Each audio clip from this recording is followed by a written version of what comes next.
nacidos para defender la verdad, con periodismo de rigor, precisión y veracidad.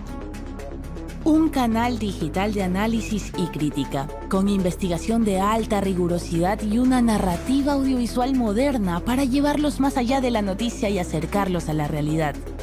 Es hora de erradicar la desinformación y las falsas narrativas. Defendemos el buen periodismo que la ciudadanía ha buscado con tanta urgencia. Defendemos la verdad con periodismo. Somos La Defensa.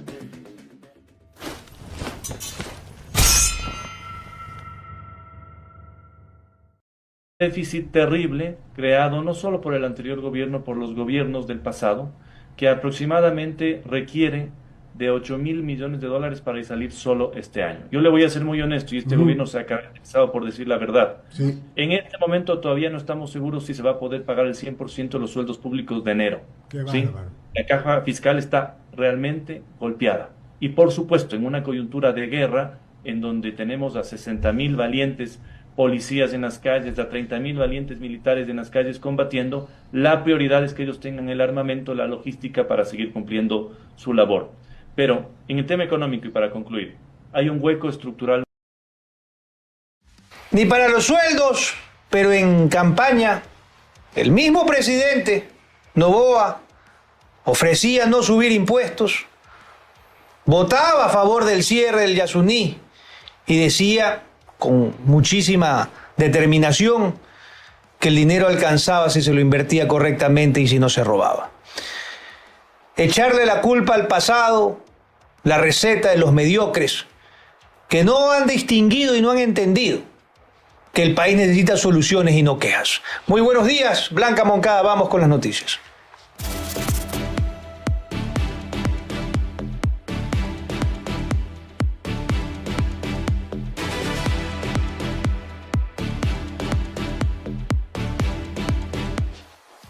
Muy buenos días, amigos queridos, qué gusto acompañarlos este 26 de enero de 2024. Las primeras noticias: existe déficit de personal en Fiscalía. Según estadísticas internacionales, se establece una tasa de 8 fiscales por cada 100.000 habitantes. En ese contexto, la institución tendría que incrementar su talento humano en un 50% y sus puntos de atención casi en un 65% para cubrir las denuncias en el país. Así lo indicó la fiscal Diana Salazar durante la rendición de cuentas ante la Asamblea el pasado 25 de enero. El déficit es de 546 agentes y su equipo operativo, entre ellos secretarios y asistentes. Salazar aseguró que incluso con el déficit la Fiscalía ha cumplido, y es que la entidad atendió a 383.000 denuncias y se concluye que 4 delitos son los más recurrentes: robo, intimidación, violencia psicológica contra la mujer y estafa. En otras noticias, dictan 3 años de prisión para la ex jueza María Belén Domínguez. El 24 de enero, según un anuncio de Fiscalía, la ex jueza María Belén Domínguez fue sentenciada a 3 años de cárcel por el delito de tráfico de influencias. La decisión fue tomada en la Corte Provincial de Pichincha. Pero, ¿qué hizo María José? Bueno, pues María Belén Domínguez concedió una acción de protección al exalcalde de Quito, Jorge Yunda, para que se mantuviera en funciones. Yunda había sido removido de su cargo en el año 2021, por yundista, decían por ahí. Bien, y por último, señores, quiero mostrarles cómo se ven 1.000 millones de dólares. Ponme el video, por favor, Jonathan, de la droga que fue destruida. Fueron exactamente 21 toneladas de droga de cocaína que fue encapsulada. Ayer fue noticia. Esta operación tomó 11 horas. Nosotros anunciábamos ayer al amanecer que la droga estaba siendo trasladada para su destrucción. Eso que ustedes ven allí, esas montañas de polvo y cenizas, estaban valoradas en más de 1.000 millones de dólares en Europa. Bien, hasta allí las noticias de hoy. Y bueno, hoy estamos en una segunda edición de Análisis a Contralanza y tengo a bien, señores, presentar que hoy vamos a hablar de finanzas y seguridad. también de discursos en campaña y ejecución en la presidencia. El señor Noboa ha estado en la palestra esta semana a propósito de algunos contrastes entre el candidato y el presidente, del que vamos a hablar en esta mesa del diálogo de análisis a contralanza. Bienvenidos. Después de este corte volvemos con la primera temática, y antes del corte es preciso que ustedes sepan que CNEL ha estado trabajando en importantes proyectos e implementación de normas para ampliar la cobertura, llegando así a nuevas comunidades. Se ha mejorado la distribución eléctrica y se inició la instalación de medidores prepago en Durán. Los detalles en la siguiente nota. Estas son las 5 noticias que nos conectan contigo. Iniciamos el proceso para implementar la norma internacional en nuestros 14 laboratorios de medidores. Avanzamos en la construcción de la línea de subtransmisión Durán-Montero-Taura. 9 comunidades del Cantón Pichincha cuentan con electricidad y alumbrado público. Decenas de familias del Cantón El Triunfo mejoraron su producción agrícola debido a las obras de electrificación realizada en su zona. Empezamos la instalación de 1000 medidores prepago en la Ciudadela Panorama del Cantón Durán.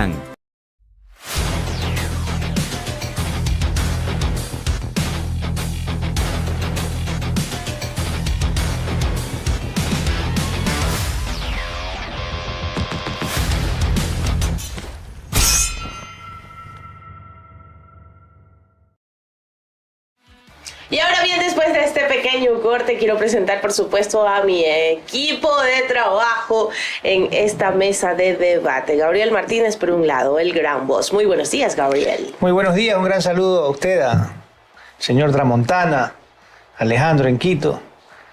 Veo que usted ha tenido críticas fuertes por sus comentarios la última vez, pero bueno, esa es la libertad de expresión, hay que respetarla. ¿Te parece bien y obvio? El señor Zavala alineado un poco con el oficialismo, lo veo, pero está bien. Del gobierno anterior sí era crítico, pero ahora lo veo... Tranquilito, está tranquilito. Buenos días, Alejandro. Buenos días, señores. Todos los gobiernos, cuando hacen bien las cosas, merecen que se les reconozca, y cuando se hacen mal, merecen la crítica. Aquí se reparte para todos lados por igual. Señor Tramontana, muy buenos días. Palabras de este viernes 26, segundo viernes. Muy agradable estar con ustedes. Siempre es grato, lo digo así, sobre todo con quien está a mi izquierda y quien está más allá de mi izquierda. Y por supuesto, Alejandro, que lo saludo a la distancia. Esperemos que esta vez vamos a ser más suavecito para que las cosas no se piensen que soy tan radical, pero son momentos en que hay que ser fuertes, duros y críticos en las cosas. Muy bien, señores, les doy la bienvenida a los tres y empezamos esta mesa de diálogo. Como entienden la dinámica, nosotros no tenemos tiempo de participación ni turno de participación. Simplemente hacemos una conversación sobre un tema puntual y empezamos con el primer tema, y es la plata que mueve el narco. Todos nos quedamos boquiabiertas viendo 21 toneladas de cocaína sacadas en caletas de vinces que estaban valoradas, como lo dije en las noticias de hoy, en más de $1.000 millones. Esto frente a un déficit financiero que tiene el Estado y una ministra de Interior y de Gobierno que dice que no hay dinero y que está viendo de dónde saca plata. Estas operaciones son sin duda un punto de inflexión para el narcotráfico.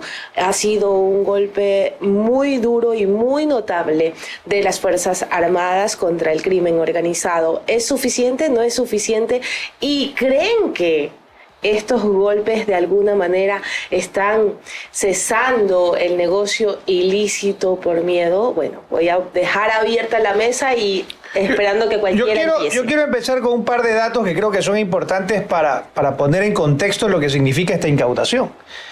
Para el 2023 el presupuesto de la Policía Nacional era de 1.397 millones, el de la policía. El de las Fuerzas Armadas era de 1.480 millones de dólares. Bueno, eso varía más o menos 10 millones dependiendo de la ejecución. Pero aquí está incluido en esos dos valores que suman 2.800 dólares en buen romance. Está sumado sueldos, está sumado armamento, está sumado combustible. Rancho. rancho, todo. Pero hay que tener también claro de que esto es lo que se pone en el papel. El déficit significa justamente de que no hay la liquidez para poder pagar y hacer esos egresos. Y con este dinero que estaba aquí presupuestado, no financiado 100%, porque justamente se está arrastrando el déficit del año 2023, ya había una incapacidad de actuar, o sea, ya existía una diferencia. Y cuando vemos que en una sola incautación, el valor de mercado de esa incautación en Estados Unidos o en Europa podría llegar a los $1.000 millones, nos damos cuenta de la gran diferencia de financiamiento que existe entre el crimen organizado y nuestras fuerzas públicas. La capacidad que tienen para corromper el sistema, la capacidad que tienen para operar, para movilizarse, y esto obviamente demanda que nosotros tengamos y se tomen decisiones como las que hoy se discutan en la Asamblea, que si bien yo hago una crítica por lo que el pasado no se dio, pero también cuando vemos el presupuesto, vemos que hay $4.000 millones en subsidios a combustible. O sea que es mucho más el subsidio a combustibles de lo que estamos disponiendo para seguridad entre Fuerzas Armadas y policías. Entonces no se atacan los problemas reales. ¿Qué quiere? Muy interesantes. Primero, que estos 1.000 y pico de millones es lo mismo que el Ejecutivo pudiera recaudar por los 3 puntos del IVA. Es una locura, o sea, es exactamente la cantidad de dinero que esta gente utiliza. Y lo segundo es que en la introducción Gabriel decía una cosa sobre el tema de cuando estás en campaña y cuando estás en el gobierno. Y yo quería hacer un recorderis de ahí que me parece importante. Recuerden que el año pasado Pablo Arosemena, que era el ministro de Economía del gobierno pasado, hasta el mes de noviembre dijo que el hueco fiscal iba a ser de 2,5 puntos del PIB. Eso hay que acordarse muy, muy claramente, porque una cosa es encontrarte con unas finanzas con 2,5 puntos del PIB de hueco fiscal, y otra cosa es encontrarte con 6 puntos del PIB, con $6.000 millones, que si le sumas las obligaciones son $10.000 millones.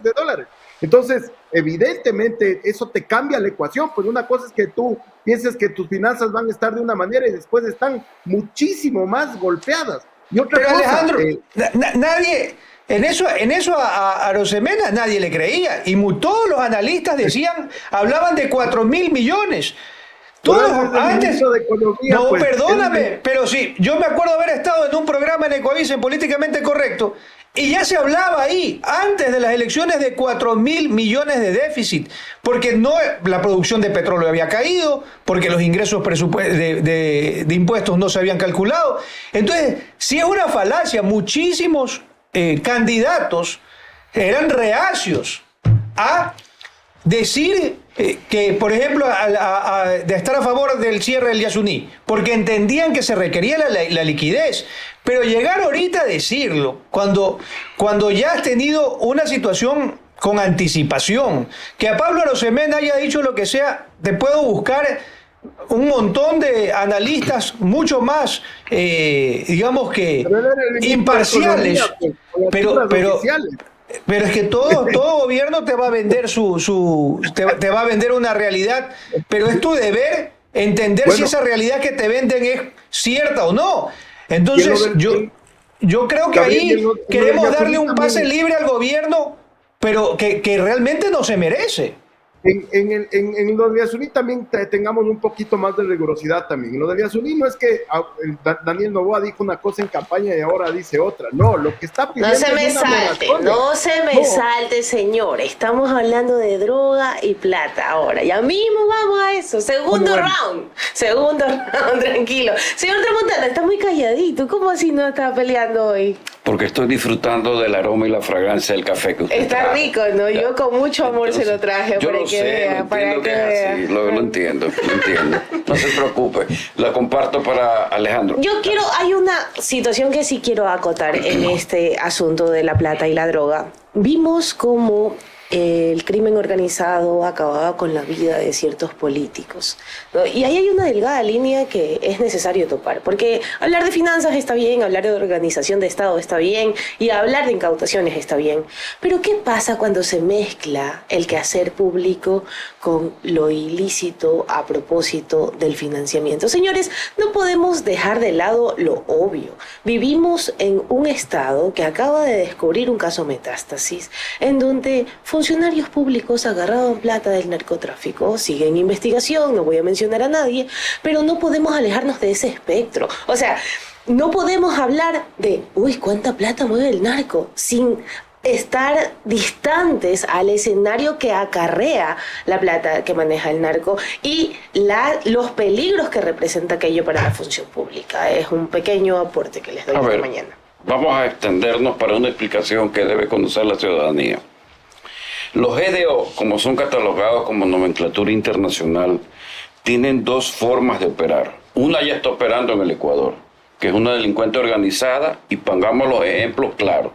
El asalto a Galería Colón es un asalto profesional. El asalto con una muerte a un centinela o una persona de seguridad en La Aurora, dentro del rango de 15 días, son profesionales. Esos están operando en el Ecuador. Y luego tenemos el narcoterrorismo, que ahora está mezclado. Pero hay una parte que está en el centro que para mí es interesante, que Alejandro lo topó. Las cárceles son prácticamente bancos. ¿Por qué son bancos? Y que lo sepa la ciudadanía. Porque la persona que entra ahí automáticamente es lotizada. Entonces se apodera un grupo y le da protección. Eso vale, de acuerdo al paciente, $160 semana. Usted le dan una cuenta de ahorro corriente, ahí deposita los $160. Si por desgracia el lunes no deposita los $160, la persona es prendada a la otra banda. Depositó el martes los $160, volvió al grupo, pero le cobran la multa de la prenda. Entonces, adentro hay supermercado que todo cuesta. Adentro todo cuesta. Entonces, ahí no está la proveeduría económica para que cierta delincuencia, que no está entre los dos extremos que hemos puesto, opere. Indiscutiblemente que el narcoterrorismo tiene mayor capacidad y la delincuencia, que es profesional, tiene otro modus operandi que es distinto. Entonces, ahí tenemos la primera fuente. Vamos a otra fuente. Considero que tenemos que aportar a la ciudadanía. A mí me tocó ser remiso no sancionado, pero creo que debemos volver por seguridad a la premilitar para los alumnos de quinto y sexto año, para que sepan defenderse. Y aparte de eso... Es un regreso al pasado más o menos. Pero, a ver, ¿pero qué hacemos? Porque ellos son blancos del narcoterrorismo. Le voy a decir por qué. Bueno, ahora viene el detalle. Y aparte que volvamos a esa premilitar, yo creo que deben haber tomas de muestras de los alumnos de todos los colegios y escuelas para detectar cuáles están consumiendo droga y cuáles no. Porque ¿qué es lo que hay que cortar, verdad? Al pusher, al dealer que está dentro de escuelas y colegios de los distintos niveles socioeconómicos. Entonces cortémosle las alas. Identifiquemos cuáles son los casos. Porque a lo contrario, vamos a creer que solamente es una guerra en calles. No, esto va ahí, esa es la fuente. Entonces tenemos cárceles como una fuente, luego tenemos escuelas, colegios, y tenemos la operatividad de las vacunas. Entonces los señores tienen un banco abierto. Y mientras tanto, vemos a muchos funcionarios como el señor Esteban Torres, que llora porque no hay dinero. Y también vemos lo que sostiene Alejandro. Yo la mayor nomenclatura que he observado, ya que citaron a un ministro de Finanzas, fue que ese ministro de Finanzas decía que el PIB se calculaba por la venta de los camiones que había en el Ecuador. Entonces, qué lindo, o sea, ese es el PIB. Me lo recuerdo claramente, que hasta me burlé. Pero, definitivamente, más allá de que los temas están, la pregunta es, ¿cómo atacar esta financiación, este dinero ilícito y de extorsiones y de daño colateral a la juventud, para que comencemos a acorralarlos a los señores, de tal manera que podamos hacer más eficaz y eficiente la labor de policía y la labor de Fuerzas Armadas. Cosas que me parecen importantes. La primera, discrepar con todo respeto con Antonio con el tema de las muestras. Me parece absolutamente antiliberal estarles pidiendo muestras porque es totalmente distinto un consumidor que un vendedor, que un dealer. O sea, contra ellos hay que ir, desde luego, pero contra un consumidor no entiendo por qué y por qué hay que discriminarles haciéndoles pruebas o este tipo de cosas. Es antiliberal esa posición, entonces yo discrepo con respeto. La segunda es que aquí tenemos que darnos cuenta lo absolutamente permeada que está la sociedad del narcotráfico. Y ahí tienes que darte cuenta los laxos que han sido que, primero, la UAFE y todos estos organismos de control de los lavados de activos. Después del SNAI, pero si es que nosotros acabamos de ver, todos hemos visto cómo hay antenas de DirecTV, cómo hay cables adentro, redes de celulares, de internet. ¿Quién contrata eso? El SNAI es el que contrata, pues de ahí los separa para los distintos pabellones y etcétera.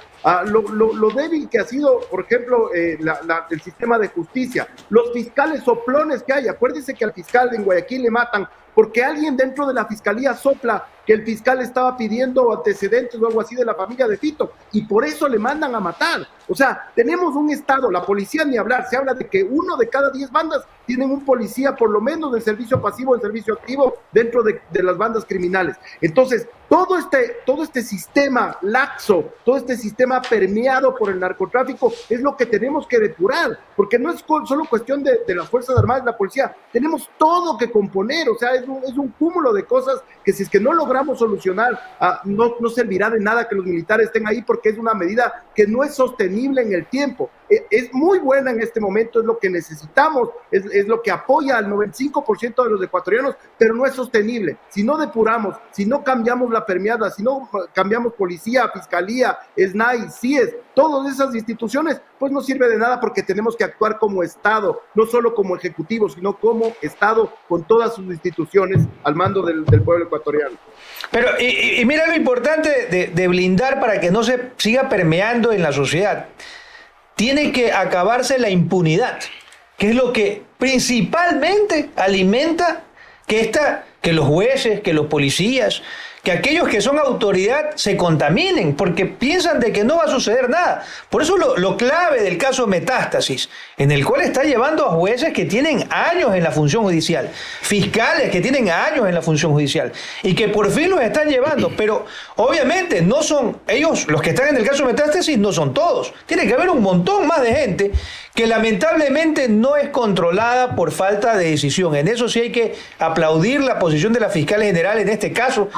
Y obviamente, cuando haya policías que terminen y que tengan sentencias mucho más duras, porque ellos son autoridad, no es lo mismo que cometa un delito un ciudadano X que un policía. Cuando un juez termine preso porque se ha coludido con el narcotráfico para beneficiarlos, entonces yo creo que eso va a generar un poco, por lo menos, de temor en el resto de la función judicial para decir, aquí no me meto. Pero tiene que acabarse esta impunidad, y por eso es importante darle el apoyo, al menos desde la opinión, a la Fiscalía en este caso particular de Metástasis. Tiene que llegarse a las últimas consecuencias para que aquellos que están vinculados, pues obviamente, pues enfrenten los procesos judiciales de manera, digamos que urgente. Y yo añadiría que sobre los jueces y los fiscales debe haber un seguro de vida. Debe haber un seguro de vida. Pero clarísimo, porque tu vida está en riesgo. Es decir, si no hay el policía, debe haber el seguro de vida. Y por supuesto, a la policía también un seguro de vida, porque son personas que están enfrentando una violencia y una beligerancia en calle, y de pronto puede jugar el número. Ahora, Alejandro, en buena hora que discrepemos, pero el punto de vista es, si yo tengo en escuela y colegios a los que consumen, ¿cómo los detecto? Lo que trato es de detectar a ese ciudadano para inclusive aislarlo de aquellos que no son consumidores y comenzar no a marginarlo, sino que sigue estudiando, pero son casos especiales dentro de la nomenclatura de las asignaciones que hay. A eso es que me refiero. Pero ¿cómo los detecto? Porque a la final, el que es consumidor, que probablemente tenga derecho de acuerdo a la tabla bendita tan discutida, contamina el resto. Si contamina al resto que consumen, hay alguien que se beneficia, que es este dealer, pusher o no sé cómo llamarlo, que empuja al consumo y por supuesto el pusher, el dealer tiene a su vez el distribuidor mayor y el distribuidor mayor tiene al narcotraficante. Entonces trato de cortar una fuente que es un daño colateral y una fuente de financiamiento. ¿Por qué? Porque las bandas operan alrededor. Bueno, otra opción sería que se legalice la droga, si hablamos de una posición liberal, obviamente con el riesgo de que se incremente el consumo. El riesgo con su postura y de lo que dice, entendería que argumenta Alejandro es que como un joven que lo detectan consumidor queda estigmatizado, ¿no? Podríamos hasta complicarle la vida en el posterior, decir, no, pues, ¿por qué lo voy a contratar a este muchacho que ha sido consumidor de H? O sea, es muy delicado por el registro que se puede dejar sobre un individuo. Sí, en cuanto a... Yo como posición liberal estoy absolutamente a favor de la legalización del tema de las drogas por 3 sencillas razones. Primero, porque la guerra contra el narcotráfico ya la hemos perdido en todo el mundo. O sea, no hemos logrado resultados adecuados, no hemos logrado controlar y por el contrario se han incrementado la violencia, las muertes, ese tipo de cosas. La segunda es porque el Estado puede tener un control y poder distinguir entre un consumo normal o un consumo abusivo y un consumo problemático. Estas cosas son de psicología, pues. O sea, hay que entender que un consumidor de social, digamos, es como un consumidor de alcohol. No es lo mismo que un alcohólico, pues que una persona que ya no puede vivir sin alcohol o que cambia su comportamiento. Entonces, no se puede estigmatizar a la gente. ¿Quién en el colegio, en la universidad, no ha tenido un compañero que haga drogas y por eso no va a ser un cuco, ni le vamos a sacar de la clase, ni le vamos a dar una aula aparte como quiere Antonio mandarle a pero no tanto cuco, yo prefiero... En la vereda de enfrente. No, yo prefiero no hacerlo cuco, sino darle la habilitación. A eso es que me refiero. No estigmatizarlo. La tercera razón por la que creo es que porque el momento que esto ya no sea un negocio, evidentemente van a tener que acabarse este tipo de cosas. O sea, toda la raíz de este problema es el dinero. O sea, hay gente que encontró forma de hacer dinero vendiendo drogas, o traficando drogas. Si es que eso se corta, la raíz del problema, el problema va a tender a acabarse. Entonces, y además, otra cosa, ya yéndonos a un punto muy liberal, el Estado no tiene por qué hacerse cargo de las personas que tienen problemas de drogas. O sea, es tu decisión, es tu vida, es tu libertad. Y si tú decides destrozarte la vida con drogas, pues ¿qué podemos hacer nosotros? No es culpa del resto de seres humanos. Entonces, yo creería que es muy importante el tema de la discusión sobre la legalización de las drogas, y yo desde hace 20 años estoy a favor. Antes me mataban, ahora ya veo que hay gente que piensa parecido con esta ideología liberal que yo mantengo desde siempre. Punto de orden, señores, eso, tiempo del segundo tema. Blanca Moncada está a favor de la legalización de drogas. Sí, yo estoy a favor de la droga, sí, totalmente es a favor. Blanca y yo es la única. Ustedes Sí, es que Está bravísimo, es la única manera de regular ese mercado ilegal que está haciendo tanto daño a los territorios. Se acabaría la violencia, empezarían los pitos de marketing para ellos. O sea, es como que cocaína es la mejor para poder venderte, pero en realidad se acabaría la violencia. Bueno, y yo no lo estoy diciendo porque lo creo, lo estoy diciendo porque lo he hablado con expertos europeos, lo estoy diciendo porque conozco cómo piensa el crimen organizado gracias a estudios criminológicos a los que he usado en mi trabajo periodístico. Entonces, esa ruta es la más idónea de acuerdo a la lectura de expertos. ¿Qué piensan ustedes? ¿La droga debe legalizarse o no? Deja el debate ahí en YouTube, en las redes sociales, en Twitter, para que la gente nos conteste. O sea, todo tipo de droga estamos hablando. La próxima semana vamos a hacer de su estudio. O sea, yo creo que ciertas drogas, no, sí, no claro. Todas. Cocaína sobre todo, que es la que más está. Fentanilo es muy dañino. Pues. Por eso, pero aclaremos, todo liberal. O sea, esa H es una basura que te termina destruyendo, y el problema es que también en nuestras sociedades tan pobres, ¿no? Probablemente sean los jóvenes presas, ¿no? Yo creo que definitivamente es muy dura la batalla contra el narcotráfico por la cantidad de dinero, y lo estamos viendo ahorita, es un ejemplo claro. Una sola bodega tiene el presupuesto del año de la policía casi. Entonces, ¿cómo combates esa realidad? O sea, es muy, muy complejo. Esa realidad, debemos acordarnos algo, por lo menos en Guayaquil yo lo veía, que se cambió del consumo de la goma. ¿Se acuerdan que los jóvenes andaban con un frasquito de la goma al hacha? O sea, va progresando el mercadeo de los señores que tratan de hacer que se consuma lo de ellos y no lo de otros. O sea, es sencillo. O sea, bueno, habría trabajo más para los gente de mercadeo.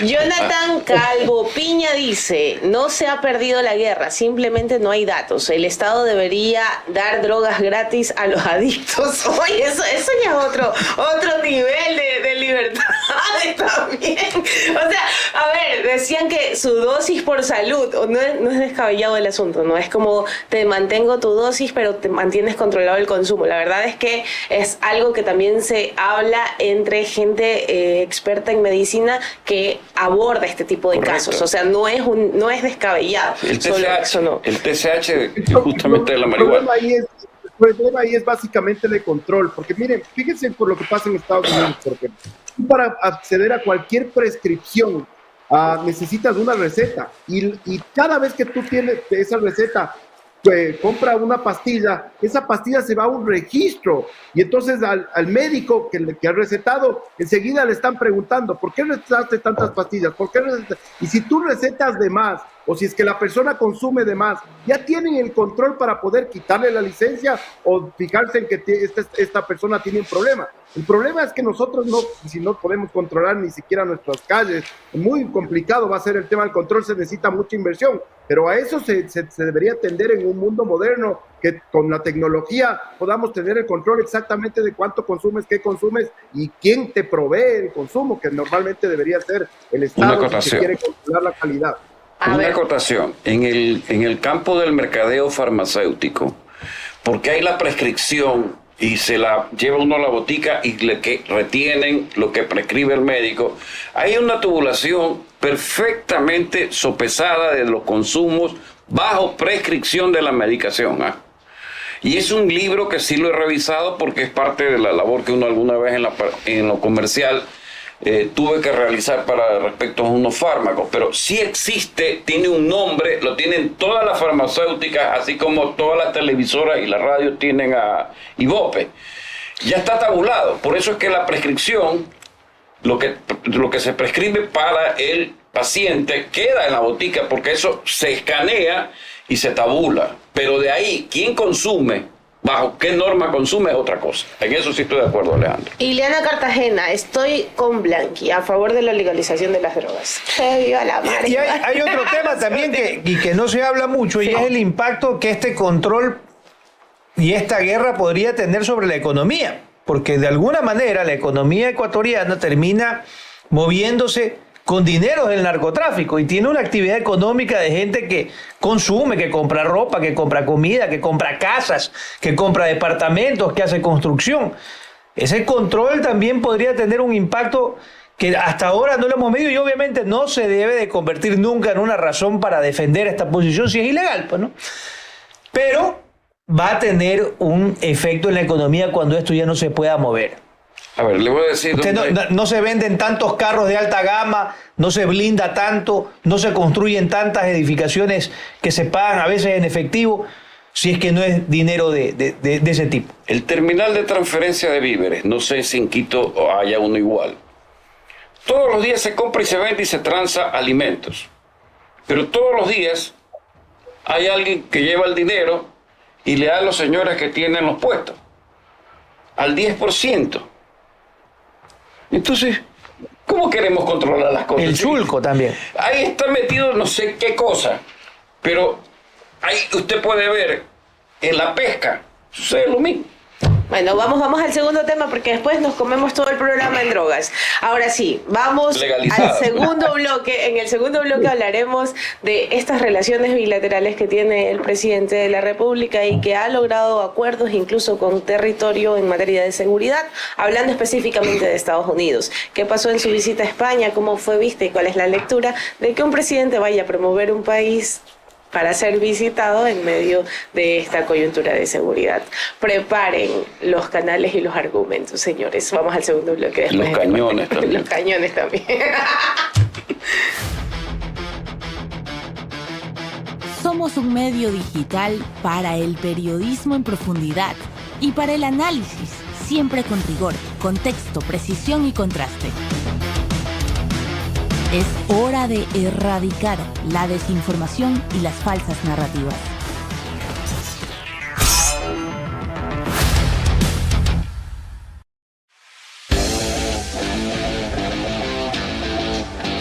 Es que esta guerra va a demandar recursos. Que son las cárceles los centros desde donde se manejan y se operan los delitos. O ellos o nosotros.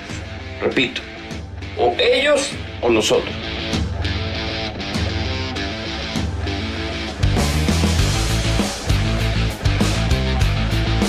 Es hora de erradicar la desinformación y las falsas narrativas.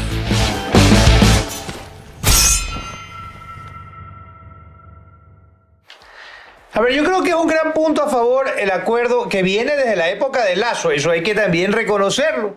El acuerdo con los Estados Unidos para la intervención militar, para el apoyo militar, viene desde la época de Lasso. Hay mucha gente de izquierda, el correísmo está indignado porque dicen que es una afrenta a nuestra soberanía el que tengamos que extender la mano y permitir que los operativos militares estadounidenses ingresen casi con un nivel de, digamos que, excepción, que no tengan ningún tipo de vinculación judicial o jurídica posterior, que podrían hacer y deshacer sin ningún tipo de consecuencia. Más allá de que también debería de alertarnos como país, creo, de que no tenemos capacidad de resolver nuestros problemas, entonces tenemos que tocar la puerta y decirle, venga, tío Sam, por favor ayúdenos. Yo estoy de acuerdo en esa gestión.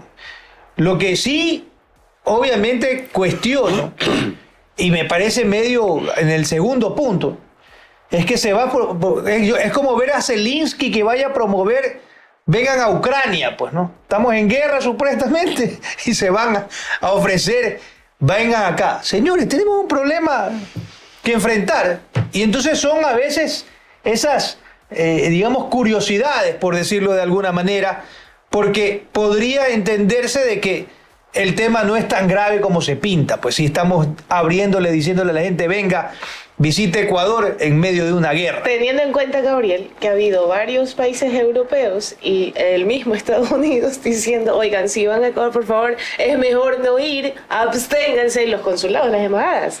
O sea, En todo caso, yo creo que siempre son positivos los esfuerzos, pero hay que entender y hay que enfocarse en lo urgente. Y lo urgente es atender el tema de esta situación crítica.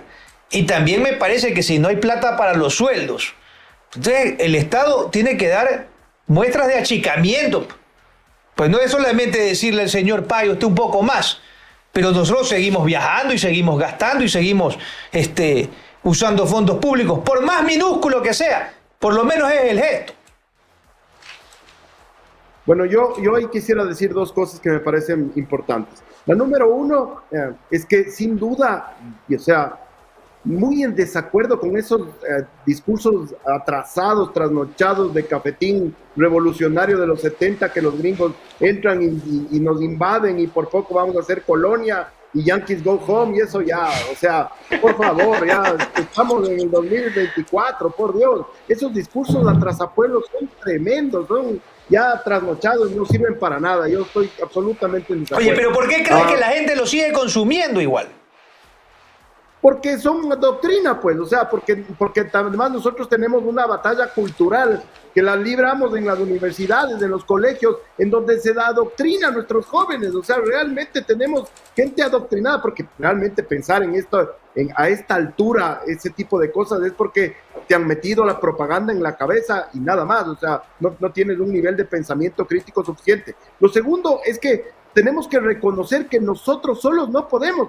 Estamos diciendo la capacidad que tienen los narcos, la plata, el dinero sucio que tienen, lo permeado que está el Ecuador y la falta de recursos que tenemos. Entonces necesitamos tecnología, necesitamos logística, necesitamos acompañamiento y hay que reconocerlo. Pero sí, ¿qué está de mal? Cuando uno en su vida personal está mal, pues acude a que le ayuden la familia, los amigos. Es lo mismo acá en este sentido. No podemos solos, no tenemos la capacidad solos, tenemos que recurrir al apoyo internacional y lo estamos haciendo y me parece bien, yo estoy absolutamente de acuerdo, como la gran mayoría de los ecuatorianos estamos de acuerdo, no podemos dejarnos por estos atavismos ideológicos, quedarnos anclados a la década de los 70, de eso se acabó, cayó el muro, ya hay que avisarle a un montón de gente que el muro ya cayó, parece que no se han dado cuenta, pensan que se cayó una piedra y no el muro entero. Y lo segundo, este tema de la feria de turismo, hay que analizarlo en contexto también, estimado Gabriel. La FITUR es la feria de turismo más grande del mundo, y esto no se planifica pues antes del decreto que dio el presidente, esto se planifica con un año de anticipación, y Ecuador este año es el país protagonista, porque el país protagonista va rotando entre diferentes estados. Hoy, este año, le tocaba al Ecuador, y el Ecuador, es más, el eslogan se llama Ecuador se toma Madrid.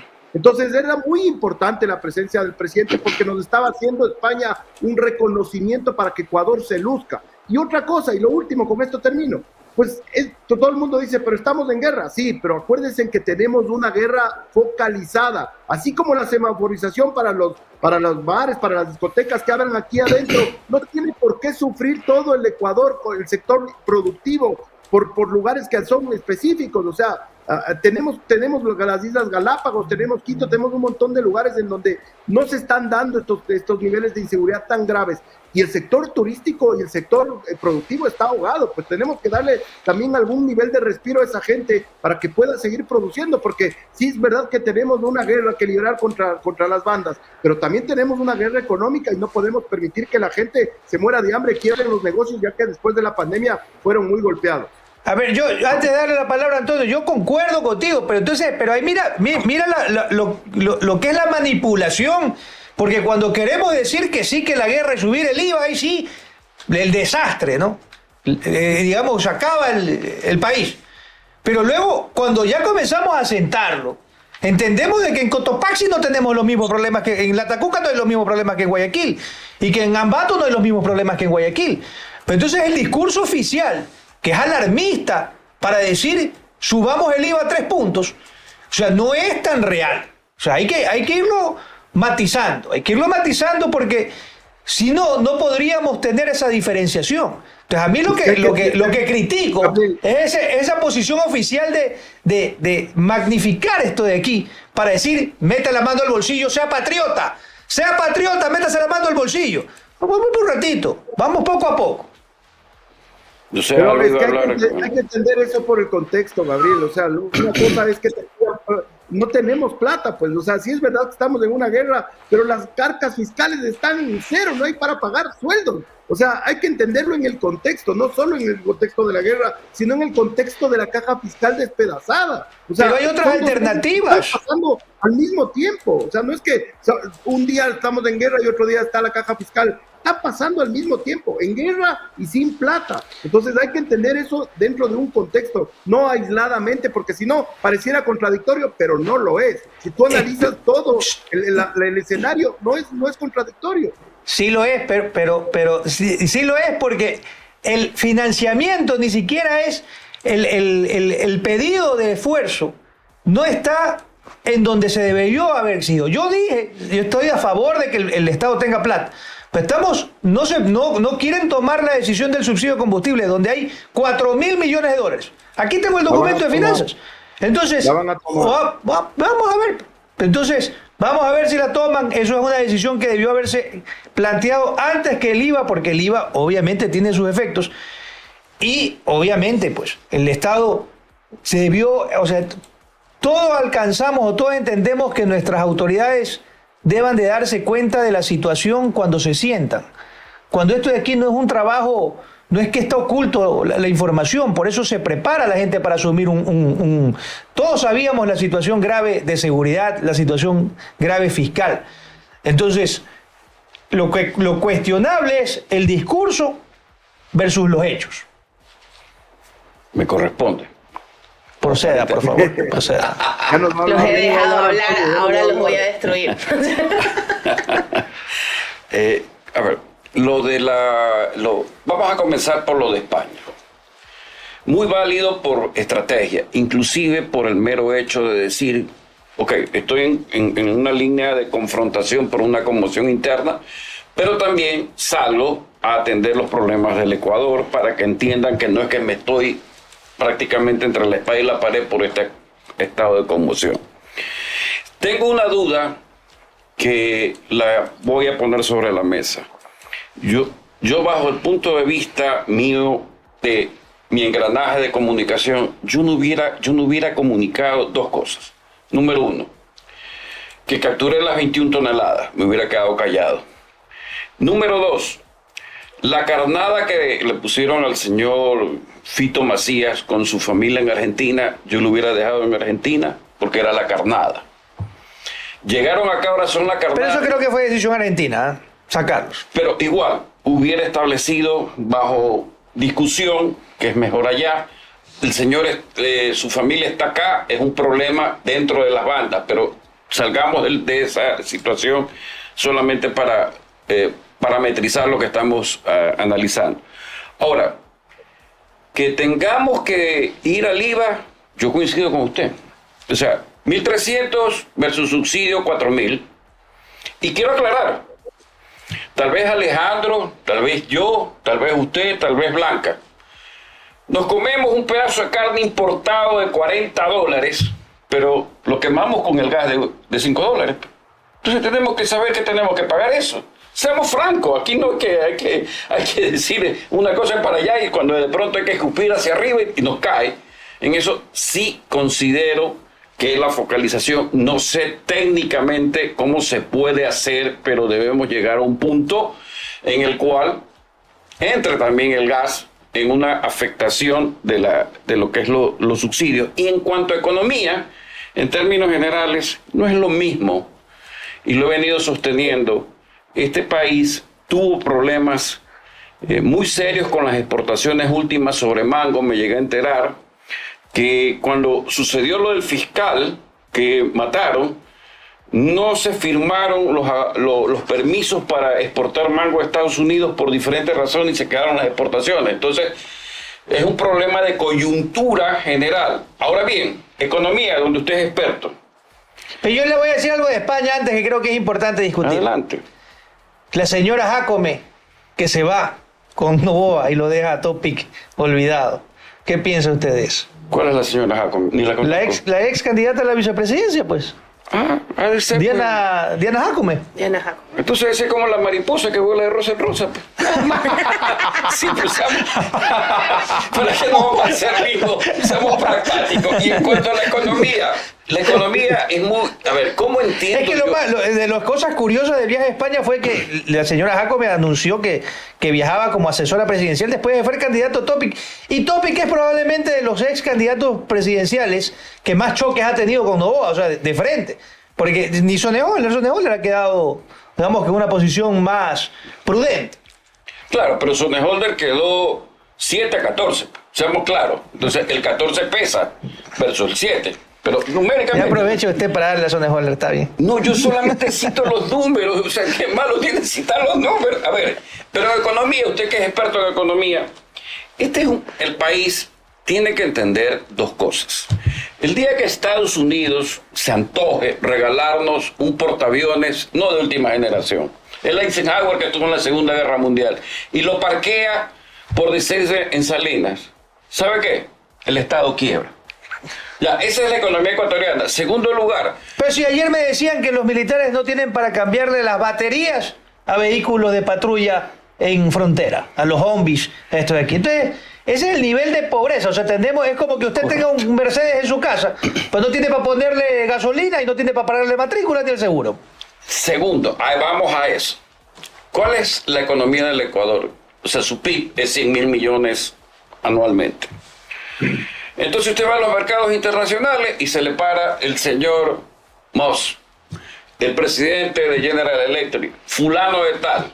Y lo primero que va a decir el banquero, a ver, señor presidente del Ecuador, 100.000 millones. Dime tú, Moss, ¿cuánto es tus ventas anuales? 300.000 millones.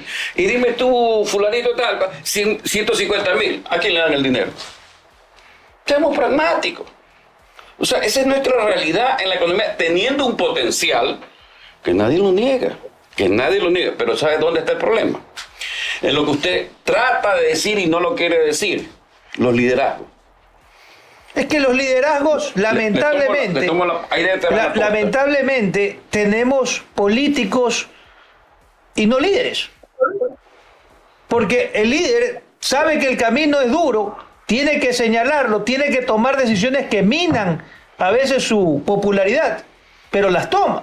Entonces, creo que al final el presidente Noboa ha tenido un cambio importante. Pero la situación lo ha llevado a cambiar esa posición original. Y mire usted que en campaña, por eso mi cuestionamiento a la democracia se transforma en demagogia, y en campaña se dicen maravillas, y luego cuando ya uno tiene que lidiar con la realidad. Milei en Argentina sí fue claro y dijo: no hay plata desde el inicio, no hay plata al final. Y está haciendo las cosas para poder ser consecuente con lo que dijo en campaña. Yo no estoy en desacuerdo con las medidas que se están tomando. Lo que critico es que una cosa se diga en campaña y otra cosa se diga en la realidad, porque es un fraude democrático. De las pocas cosas que coincido con Correa. Yo quisiera poner 3 puntos ahí rápidamente. El primero, rápidamente, el tema de la focalización de los subsidios, que es lo más ineficiente. Es evidente que la decisión no se ha tomado por 2 sencillas razones. La primera, porque tienes un ISA en año electoral, que es un riesgo absoluto, y que mientras nuestros policías y fuerzas armadas están arriesgando la vida en la costa, no puedes darte el lujo de tener paralizada la Sierra Central. Pues es que es lógico, no te avanzan los recursos, no te avanza la logística para tener a una persona del nivel de violencia que tiene el señor Isa y paralizada la Sierra Centro. Te aniquila el país, no podríamos soportar más. Y segundo, que se han estado demorando para hacer lo que decía Antonio hace un momento, que no es muy difícil de señalar, que es cómo hacer la focalización de los subsidios. Ya lo dije, con tecnología y por giro de negocio. Así se están haciendo, pero para eso necesitas tener un estudio de cuáles son por ejemplo, los buses urbanos, cuánto recorren, cuánta gasolina utilizan. Lo mismo las camionetas que sacan los productos de la sierra a los mercados. Entonces necesitas saber cuántos kilómetros recorren. Todo eso necesitan estudios profundos para poder focalizar con acierto. Después, pongamos la segunda parte, que es el tema del IVA, que yo le quiero poner números. Pongamos unas personas de clase media como Blanqui y yo, ya, que nos gastamos $10 en una comida el fin de semana. ¿Cuánto paga de IVA $10? 11,20, ¿no es cierto? Cuando tienes el 12%. Y si tienes el 15, pagas 11,50. Díganme quién no va a ir a comer el fin de semana si paga 11,20 o 11,50. O pongamos un caso de los aniñados de la mesa, digamos, el señor Tramontana y el señor Martínez. Que sí se gastan ciento, claro. Ellos son la parte aniñada de este lugar. Pero aquí el dólar peor. Se gastan $100 en una comida el fin de semana, $100 en un restaurante. El IVA es $12, ¿ya? Si es que cambian, es $15. Dígame si el señor Martínez o el señor Tramontana van a dejar de ir al restaurante por pagar 115 en vez de 112. Y dígame si la señora Blanqui o yo vamos a dejar de pagar 11,20 o 11,50. Esa es la diferencia. Pongámosle números. No va a afectar, no va a golpear, no tiene efecto inflacionario la subida del IVA. Entonces, es el impuesto más noble al consumo, y además para la gente de clase media baja como Blanca y yo, nos golpea un poquito, y a ustedes, que son los aniñados. Yo discrepo con eso, porque incluso, los de abajo están exentos, Blanca, los de abajo están exentos. No graba IVA. La gente, la canasta básica en general, la gran parte de la canasta no graba IVA, eso es una realidad. Pero muchas empresas que no pueden subir sus precios y que no van a poder traspasar, sino que van a tener que ajustar el precio. El impresor. Hay impresores, hay diferentes tipos de productos que van a tener que ajustar su precio, y van a tener que, esos 3 puntos van a ser costo directo. Van a ser costo directo. Entonces, sí molesta la reflexión. Yo, nuevamente, estoy convencido que el Estado necesita financiamiento. Pero ¿por qué tenemos que nosotros asumir 3 puntos del IVA cuando están contrabandeando combustibles para que cierta gente se haga millonaria? Y en eso el mismo presidente dijo, Alejandro, que él decía al señor Isa, pero el señor Isa tendría que estar chiflado si es que quiere salir a protestar en estado de guerra, porque se vuelve un objetivo. Y en eso estoy de acuerdo con el presidente. El señor no puede el Estado amilanarse ni a Fito, ni a Isa, ni a ningún ciudadano cualquiera, por respetable o irrespetable que sea. Entonces yo sí creo que a mí como ciudadano sí me molesta tener que pagar más, así sea en el corte de carne que ponía el ejemplo Antonio, pero y que mientras tanto haya gente que se beneficia contrabandeando combustible. Eso no es correcto para la gente que sí paga impuestos y que sí hace el esfuerzo. Que impacta o no, eso es discutible. Pero lo que sí es una mala señal de decir, prefiero tomar la decisión sencilla de que los ciudadanos, clase media, no van a salir a tirar piedras por los 3 puntos.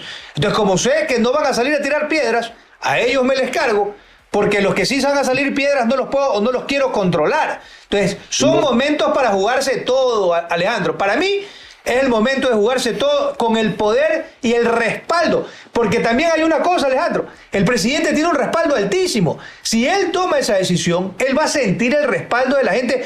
Cosa que Moreno, cuando quitó los subsidios, no tenía ese respaldo y se la jugó. Y se la jugó, claro. Quitó el subsidio. Entonces, pero como te digo, Gabriel, es lo que se viene, van a hacer, están terminando los estudios del ministro Vega, lo va a hacer, lo van a hacer, pero es que el déficit es tan estructural que ni sumando los subsidios a los combustibles y el IVA te avanza para tapar el hueco que tenemos. Es que la situación es gravísima. Lo que necesitas en este momento, Gabriel, y por eso es la decisión, no es por cargársele a la clase media, es porque necesitas flujo de caja. Empezamos el programa diciendo Esteban Torres que no hay para pagar completo los sueldos de enero. El único que te da flujo de caja rapidísimo es el IVA, porque es de transferencia automática. Entonces, pero el combustible también, Alejandro.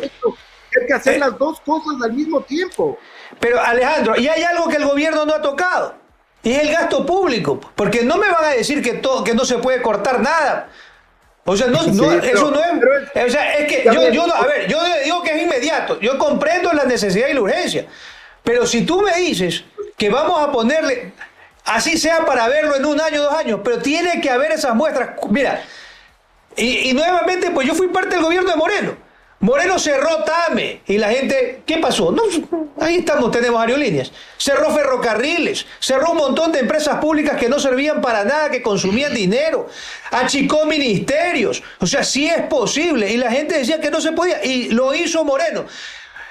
Cuando comparas la cantidad de funcionarios públicos con Lazo, se incrementa. ¿Y ahora qué va a pasar? Entonces, no es solamente, yo no digo que se toque, yo no digo que eso va a solucionar el problema, pero son gestos, son decisiones que tienen que hacerse para decirle al ciudadano, señores, yo no te estoy pidiendo que tú te ajustes el cinturón tú solito. Aquí también vamos a tener menos asesores, vamos a tener menos choferes, vamos a tener menos gasto corriente. O sea, tiene que haber una sinceración sobre eso, porque lo contrario es simplemente ponle la carga al ciudadano. O sea, yo te voy a decir ahí algo que es real, que sacó el cuadro el ministro Vega en estos días. De los 10 mil millones de dólares, más o menos, que gasta el Estado en sueldos al año. ¿Qué le pasa a ese perro que está teniendo un ataque por el alza del IVA, ese pobre perro? No, es la barra que él tiene. Está que le ladra a Tramontana el perro. De los 10 mil millones de dólares que suponen el egreso del sueldo del presupuesto del Estado al año, el 85% son 4 profesores, médicos, militares y policías. ¿Cómo del 85% reduces en este momento profesores, militares, médicos y policías? Es imposible. Están haciendo también un estudio para achicar ciertas cosas, pero no va a ser representativo. Puede ser simbólico, entiendo, sí, nosotros también nos ajustamos de aquí a acá, pero la verdad es que no va a ser significativo y no va a ser un real cambio. Pero no lo hagamos. Pero entonces, Alejandro, con esa posición, como no es representativo, sigamos pagándole a un montón de burócratas que no necesitamos. Sigamos pagándole. Sí, hay que hacerlo y lo van a hacer, pero lo que hay que entender es que no va a crear un impacto de 1.300 millones que va a quedar. Eso está clarísimo y eso está súper claro, pero tiene que haber un apretujón, tiene que haber no se le puede decir simplemente al ciudadano. Y hay ministerios que hay gente que reclama que hay ministerios que probablemente pueden ser fusionados. Ministerios que no cumplen que no tienen mayor relevancia, peor en estos momentos. Entonces, así sean de a 15 millones, de a 10 millones, de que logren hacer, que no puedan recortar 200 millones de dólares en gastos para decirle esos 200 que nos estábamos gastando, dáselo a obra pública para que por lo menos bachee algunas calles. O sea, sí se puede. El problema es que es lo más difícil, pero tienen que ser políticas paralelas. ¿Se puede opinar? Eso tiene que venir, solo con esto termino, eso tiene que venir acompañado de una reforma en el tema de cómo tenemos las leyes laborales en el Ecuador. Un montón de gente, pero un montón de gente que ha sido sacada de los diferentes ministerios, han vuelto con acciones de protección y encima han cobrado retroactivo. O sea, tienen que primero, o sea, el gobierno tiene 2 meses, tienen que primero hacer un estudio de cómo hacer el achicamiento para que no se revierta en tener que pagar indemnizaciones salvajes, en tener que volver a contratarles por una acción de protección y encima pagarles el retroactivo. O sea, también hay que entender este tipo de cosas que no son fáciles de solucionar por el régimen laboral rígido que tenemos los ecuatorianos. Perdón, Antonio, no interrumpo más. Ya, ok, a ver, dado que he sido aludido en cierta medida, Alejandro, la próxima vez que venga a Guayaquil, este anillado lo voy a invitar para que pueda estar en buenos restaurantes. Perdóname por tener plata, Alejandro. Sí. Perdóname por Aquí el señor está a mi lado. Antes me invitaba, me debe un almuercito, pero yo a usted lo voy a invitar a los buenos sitios que tiene Guayaquil, porque va a disfrutar de una buena compañía. O sea, eso en primer lugar. Ya ve cómo conseguir un almuerzo a Vaca, conseguir. Solamente que usted tiene que pagar el alcohol, sea vino, sea el whisky, esa es la diferencia. Pero bueno, es mi invitado, estoy en eso. Señores, nos olvidamos de un detalle sobre lo que sostiene Alejandro y lo que sostiene aquí el economista Martínez. La primer quiebra empresarial de capital y patrimonio se registró en el 2020 con la pandemia. Muchas empresas y personas naturales quedaron a foja cero. Ese lapso de tiempo de la pandemia hasta el 21 fue muy crítico para la economía ecuatoriana y para los bolsillos. Después lo que sostiene muy bien el economista Martínez es que ese periodo que va del 22 al 23 sigue el golpe porque es una pérdida de operatividad, de costos, etcétera, etcétera, etcétera. Ahora, hablando de economía, está vigente el nuevo salario básico unificado, que aunque son $10 es una carga.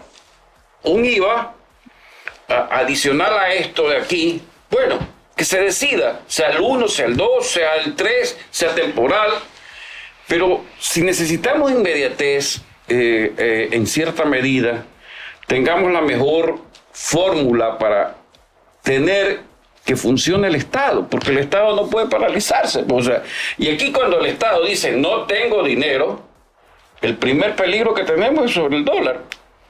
O sea, ¿de dónde vamos a sacar? ¿De dónde vamos a tener la sostenibilidad del señoriaje del patrón dólar?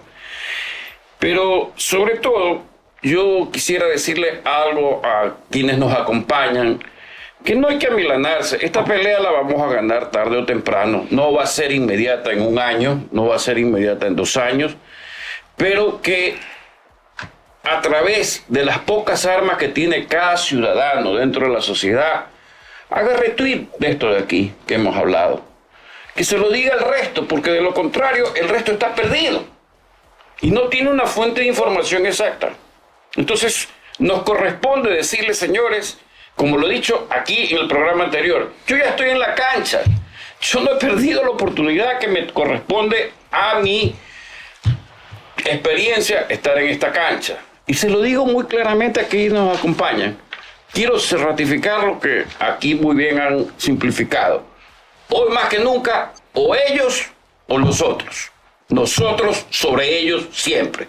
Bien, amigos, muchas gracias a las personas que se están conectando, a quienes nos van a ver en diferido, a quienes van a ver estos cortos en redes sociales. Recordarles que, por supuesto, nuestro canal de YouTube está aquí. En esta jornada hemos abordado, nos falta solamente un tema, hemos abordado el tema de la plata que mueve el narco, lo importante que es el control desde todas las aristas. El señor Tramontana ha apuntado a los pobres expendedores, microexpendedores, mientras que Alejandro Zavala a los más grandes de la jornada, como las entidades como la UAFE, que deberían tener control sobre el narcotráfico. Hice una puntualización al respecto sobre qué pasa con los políticos que se alimentan de este lucro, ¿no? De este negocio ilícito y quién los controla.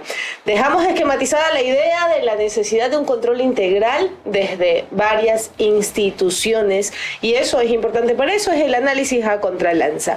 En el debate 2 abordamos el tema de Estados Unidos y su incursión a Ecuador, lo obsoleto que es el discurso de decir que Estados Unidos sentará sus bases a propósito de lucrarse, beneficiarse y quitarnos la soberanía, y la visita del presidente a España, que para la mirada del señor Tramontana y también del señor Martínez, pues es necesaria también para darle ese flujo a Ecuador de no solo caminar sobre el tema de la inseguridad. Abordaron y se adelantaron con el tema del IVA, defendiéndolo uno y estando en contra otros, como Gabriel Martínez, que asegura que hay otros caminos para que el Estado pueda tener plata. ¿Qué dicen ustedes? El siguiente bloque y el último de la jornada es el que abordará el discurso ambivalente del presidente de la República, que dijo en campaña que el Yasuní no necesitaba ser explotado porque había otras formas de tecnificación para aquello, y dice como presidente de la República que va a pedir una prórroga para hacer cumplir lo que el pueblo ya decidió. Regresamos después del corte con este cuarto bloque.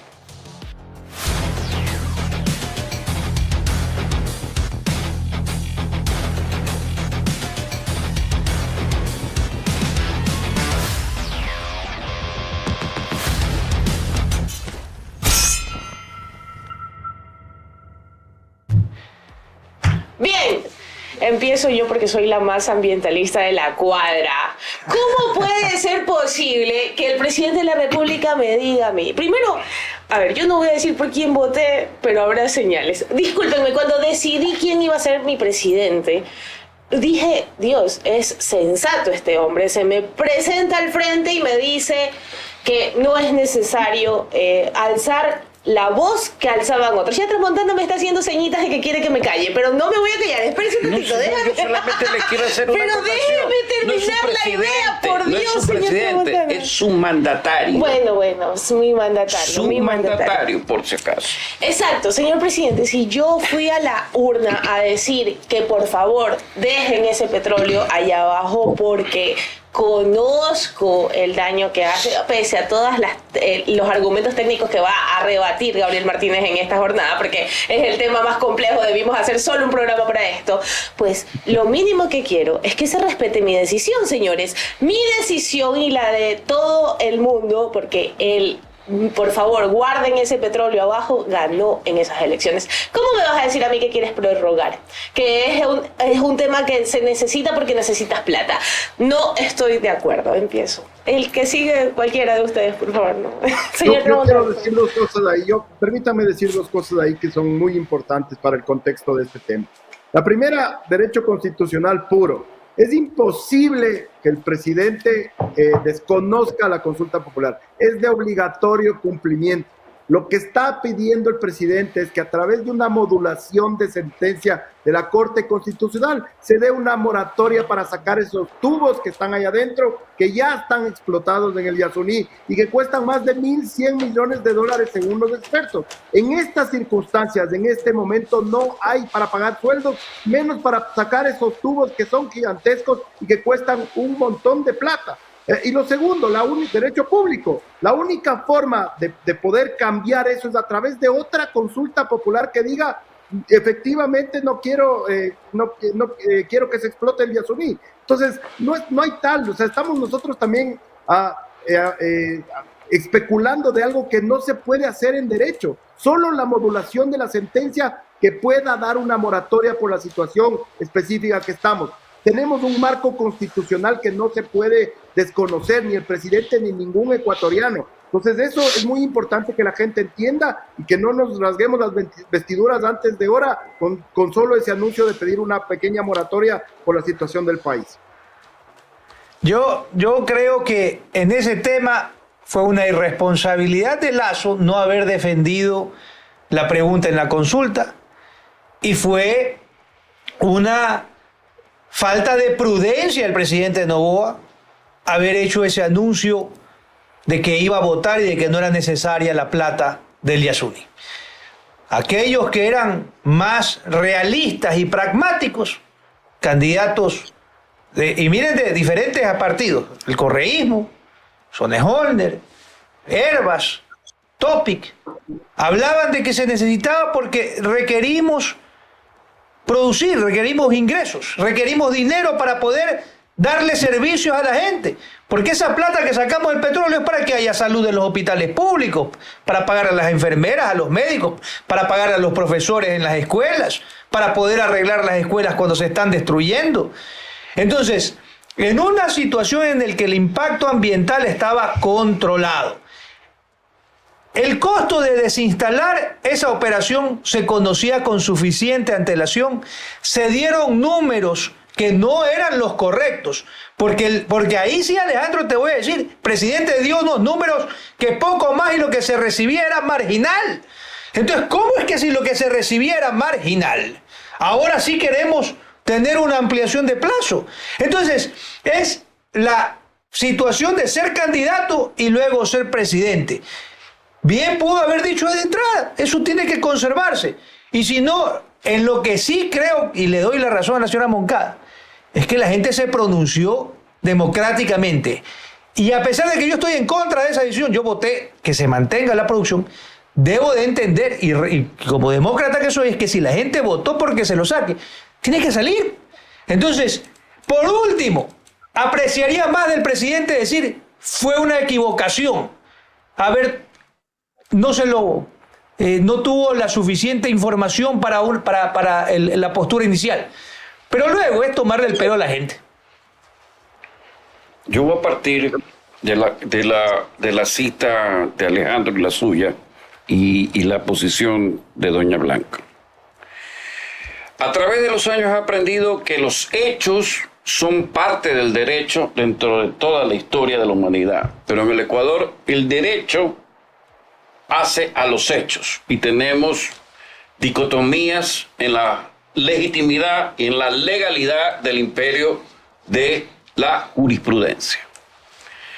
Pregunta de hace 10 años para un momento presente. Entiendo yo por mi lógica, mi sentido común, que aquello que está mal hecho, el resultado, por más que lo legitime, es un resultado que no es acorde a una realidad. Y aquí tenemos que hablar de realidades. Y para los señores yasudidos, que quede bien claro mi concepto sobre la naturaleza, es clarísimo. Cuidemos la naturaleza porque ella se encargará de cuidarnos. Cuidemos la naturaleza porque ella se encargará de cuidarnos. Sobre la marginalidad, que usted muy bien cita, sobre la extracción del crudo y su venta, ¿por qué no podemos tener un fideicomiso que diga que para el Yasuní hay X cantidad de dinero de protección? Más allá de la propia protección que tienen que dar los que la explotan. Problema terminado dentro en cuanto a lo económico y lo legal. En cuanto a conservar y preservar la naturaleza. Ahora, quienes nos han acompañado han de decir, bueno, o sea, ¿cuál es mi posición? Sí, evidentemente que en ciertas posturas... ¿Usted cómo votó? Yo voté por la explotación. Por la explotación. Claro, porque tengo el concepto claro, cuida la naturaleza que ella se encargará de cuidarte. O sea, ¿por pararla o porque se mantenga explotando? Que se mantenga explotando. Y por eso lo digo, cuida la naturaleza porque ella se encargará de cuidarte. Y lo pongo por la praxis. Yo en algún momento fui horticultor. Me encanta la horticultura, pero me encanta la horticultura con tecnología para mercados en los cuales usted tiene por decirle algo, el precio del tomate normal a 10 y sube a 50, pero para llegar a que se lo vendan a 50 tiene que meter tecnología. Lo hice. Pero ¿a dónde es que voy dentro de esto? Ahí aprendí algo. Me entró una plaga. La plaga era que se comía y utilicé, le voy a ser muy sincero, un tóxico, porque es la verdad. Lo apliqué, me lo vendieron, casi se me intoxican los que lo aplicaron y me contaron que los pájaros volaban por la plantación y caían ahí. Entonces entendí. Cometió un delito ambiental. O sea, sí, en su momento no lo niego, pero ahí comencé a entender y comencé a utilizar productos ecológicos. O sea, yo he aprendido de la praxis, yo no he aprendido del dogma. Yo no entiendo el dogma, lo entiendo cuando tiene el concepto y yo lo puedo bajar y aterrizar a la praxis. Entonces, a partir de los momentos que uno experimenta, es que dice, esto funciona así, por más que sea radical, por más que sea reformista, porque inclusive yo me siento un hombre dentro de la libertario, y lo digo para que no se confunda quienes nos acompañan. O sea, yo soy izquierda de la derecha y derecha de la izquierda, tanto que usted me califica de otra manera, pero tengo claro lo que es cada cosa. El capitalismo, sí, regulado.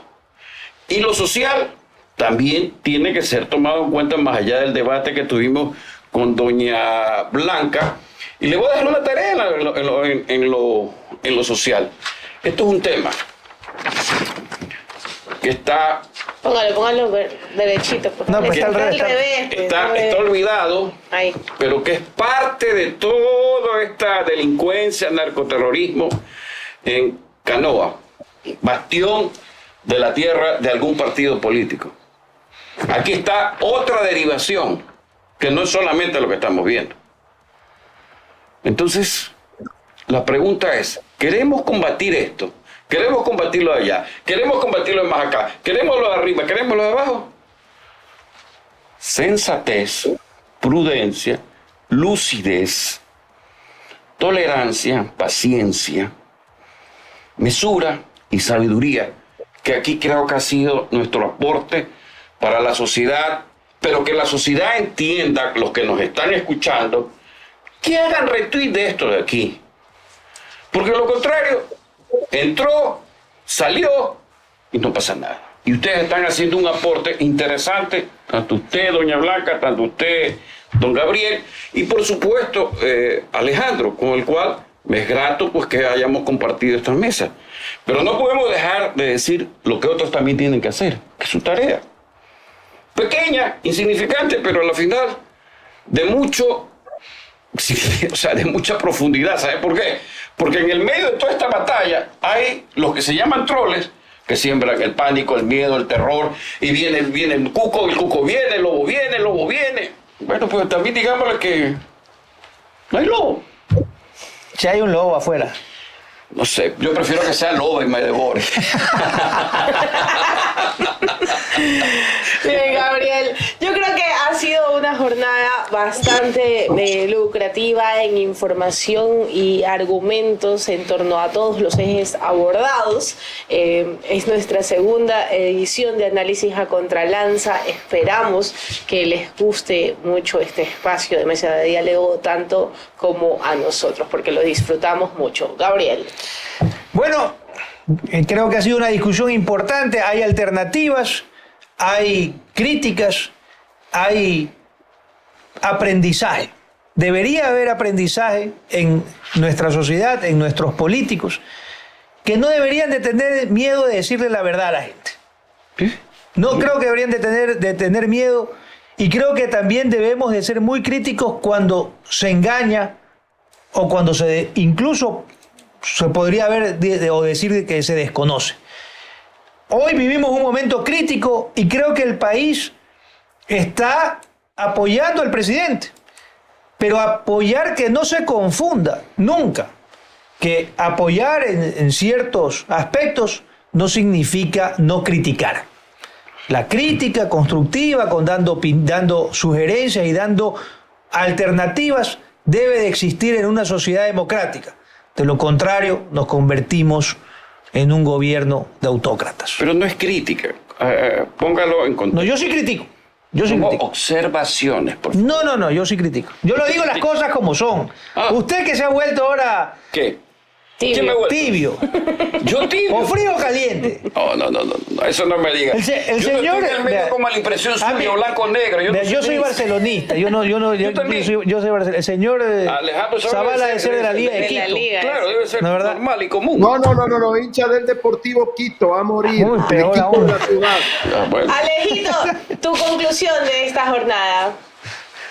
Bueno, mi conclusión es primero que la paso excelente en esta mesa y me encantan estos viernes, los disfruto realmente mucho. Después mismo. que mi perro ya no está enojado con el señor Tramontana, se enojó un momento, pero ahora ya está más contento.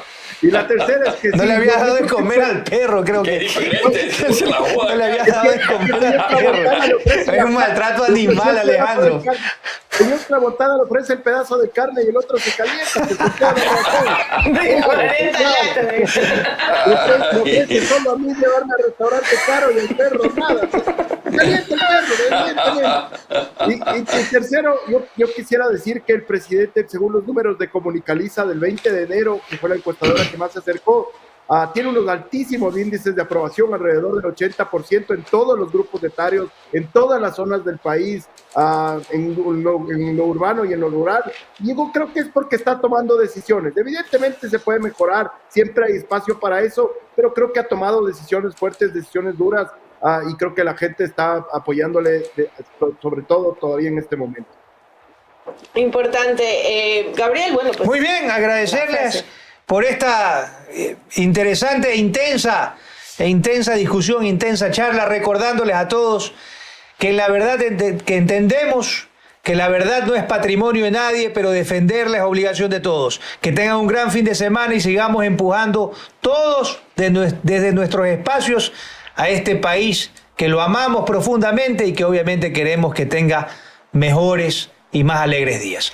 Un gran abrazo a la distancia, Alejandro, Antonio, Blanca, y Buen un fin fuerte de saludo semana a todos nuestros a todos. seguidores. El día lunes empezamos, tengo que anunciarlo, un programa especial que va a tener 3 ediciones. Estamos desgranando con el criminólogo Pedro Granja los porqués de esta situación que está viviendo nuestro país. Es una entrevista extensa en donde abordamos desde el génesis hasta las causas. La siguiente semana, el próximo lunes, o sea, de aquí en 15 días, en 10 días, vamos a abordar con él el tema de puertos. Pedro tiene varias investigaciones hechas con Europa y nos está cediendo muchísimos datos importantes, así que estén atentos a esa entrevista que va a estar muy chévere. Gracias. Muchas gracias. Chao, Un gran abrazo.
Nacidos para defender la verdad, con periodismo de rigor, precisión y veracidad.